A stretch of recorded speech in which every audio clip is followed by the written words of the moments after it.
This is not the run-of-the-mill class. In this class, we're kind of asking questions for the first time. You'll learn a lot from it. The Internet of Things is having a tremendous impact on individuals.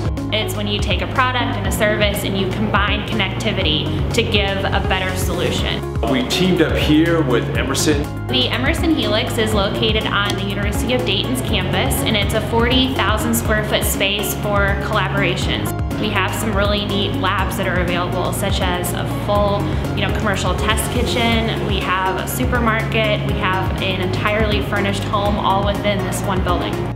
As society changes and uses these types of advancements, we as lawyers have to be in a position to advise our clients. We're examining how law is being practiced today and how it will be practiced 5-10 years down the road through the lens of this course. I think it's a very interesting class. Definitely opened my eyes to the different legal issues with some of these technologies.